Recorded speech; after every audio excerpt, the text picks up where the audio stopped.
A rich boy called Uzgur is living his dream life. When it comes to having fun, he knows how to throw the wildest birthday party for himself and entertain all his guests. Of course, a boy like him would have many fans.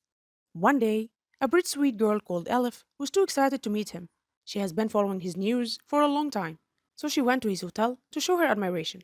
However, he gave her no chance to talk and thought she was another fan following him around, so he told her to join his fan club and stop bothering him. Hearing that, Elif was devastated, as she came a long way from her small town. Anyway, Uzgur couldn't care less, as he had something far more important. His late grandfather's lawyer invited him to the company to finally read the will in front of the board members. Uzgur thought it was just a formality, as he's the only heir and will inherit everything. However, the lawyer shocked him with the ugly truth. His grandfather knew he's a playboy who knows nothing about responsibility. So, to teach him a lesson, he wrote all the properties to Uzgur under one condition. He has to leave his fancy school and the luxurious life he has been leading and will go to a small town where most of the properties belong to his grandfather. He must graduate from the school there and live on a small allowance that he used to give as tips. Uzgur was enraged and started to fire everyone, but he doesn't have the right to do so until he fulfills his late grandfather's wishes. If he refuses, he will only inherit 1% of the inheritance and the rest will go to the company.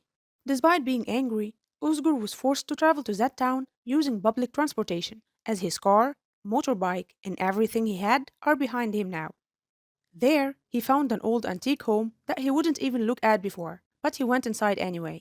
He was starving after the long trip, so he went to the nearest restaurant and was surprised to see Elif, the girl he was rude to, working there. He kept bragging about his platinum card as he thought it was still working, but she was happy to inform him that it's not valid anymore. The next day, it was Uzgur's first day at school. He was confused to see Elif as the leader of his class. It was too many coincidences, but he didn't give her any attention as he wanted to run away as soon as possible. To do that, he chose the toughest looking guy and called him out to a fight. He hit him hard and was waiting for the boy to respond, so the principal would see him as a troublemaker and expel him for good. Surprisingly, the boy was too nice, and even his family forgave Uzgur and invited him for dinner. He was amazed at how peaceful these people are. On his way home, it was very dark and someone scared the hell out of him. He was relieved to see Elif in front of him, trying to mess with his mind a bit. They walked together under the moonlight and he realized how nice she is. So he apologized for his rude behavior the first time he saw her. That doesn't mean he started to like it there. Absolutely not. In fact, he couldn't wait any longer, so he went to the principal the next day and had the audacity to try bribing him so he could skip school and still graduate. However, the principal was his late grandfather's best friend, a strict man with a strong moral conscience. He refused and warned Uzgur not to do such a thing again. Uzgur was fed up. He skipped school the next day and wandered around the town to relax a bit. Suddenly, he saw an old orphanage on the way. It looked familiar, so he entered, and flashes of memories came back to him. It turned out his parents had opened it in the past to shelter orphans and help them, until one day a tragic accident took their lives when a fire broke out in the entire building. The memories hit him all at once, and he started shivering. Ella found him by accident and took him home, where she stayed by his side all night until he got better. Then she made him a delicious healthy soup. Uzgur was so touched, as this was the first time someone had cooked for him out of love, not as a high paid job. Since then, he spent a lot of time with her, started to find his true self, and enjoyed her company more and more. She too was having the time of her life. At that time, Elif was so busy planning a play at school, and Uzgur was forced to participate. To escape this, he faked an injury and tried to act sick and innocent. All was going well until Elif passed out. Uzgur dropped his act and carried her to the hospital. No one was allowed to see her. The next day, he went to school worried about her, but she looked completely fine. However, Uzgur wanted her to rest, so he helped her with all the school activities, willingly this time. He was really happy just seeing her every day. One day, he got bad news. Elif was in the hospital again. He rushed to see what had happened. Her adoptive mother told him everything. It turned out Elif had a heart disease since childhood.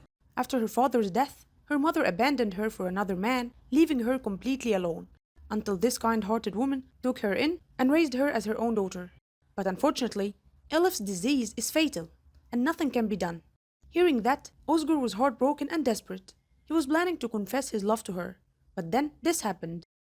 He decided to keep calm in front of her and be by her side all day. But Elif's greatest fear wasn't death.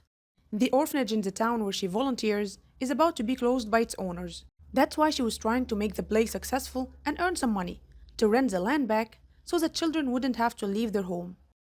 Uzgur realized the land belongs to his grandfather, so he went to the lawyer and told him not to take the land. However, the lawyer was too greedy. He was willing to help Uzgur keep the orphanage. In return, Uzgur must give up his inheritance. Surely, Uzgur refused the offer and left to think of other ways. At that time, Elif didn't want to spend her last days away from Uzgur and decided to move in with him. Since it's a small town, her adoptive mother feared rumors would destroy her and asked Uzgur to stay away from her. He was forced to hide his feelings for Elif's sake and told her they are just friends. She left with a broken heart and cried her eyes out. Uzgur too couldn't let go of her, especially after all his memories came back.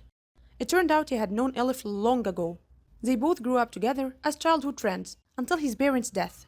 At that time, his grandfather came to take him away. He promised Elif that he would come back, but never returned. Uzgur felt guilty for leaving Elif and forgetting about her all these years, and ran to her. He apologized, and they confessed their love to each other. Then she moved in with him, and they had so much fun.